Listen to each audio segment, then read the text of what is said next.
ಆನೆಕಲ್ಲು ಯಾವ ತರ ಇದೆ ಅಂದ್ರೆ ಇದು ಕರಗ್ದಲ್ಲ ಇದು ಆನೆಕಲ್ಲು. ಐಸ್ ಕ್ರೀಮು ಐಸ್ ಕ್ಯಾಂಡಿ ಎಲ್ಲ ಮಾಡ್ಬೋದು. ನೋಡಿ ಎಷ್ಟು ಬಿದ್ದಿದೆ. ಮೊದಲೆಲ್ಲ ಮಳೆ ಬಂದ್ರೆ 5 ನಿಮಿಷದಲ್ಲಿ ಕರಗೋಗ್ಬಿಡೋದು. ಈಗ ಏನೂ ಇಲ್ಲ ನೋಡಿ ಇದು. ಅಯ್ಯೋ ಮೈ ಗಾಡ್ ಎಷ್ಟಿದೆ, ಕರಗ್ತಾನೆ ಇಲ್ಲ ನೋಡಿ.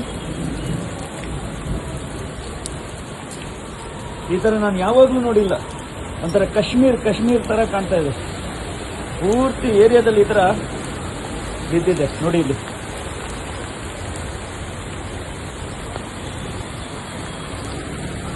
ಎಷ್ಟು ಬಿದ್ದಿದೆ. ಇದು ಆಗ್ಲೇ 1 ಗಂಟೆ ಆಯ್ತು ಮಳೆ ಬರಕ್ಕೆ ಸ್ಟಾರ್ಟ್ ಆಗಿ. ನೋಡಿ ಇಲ್ಲಿ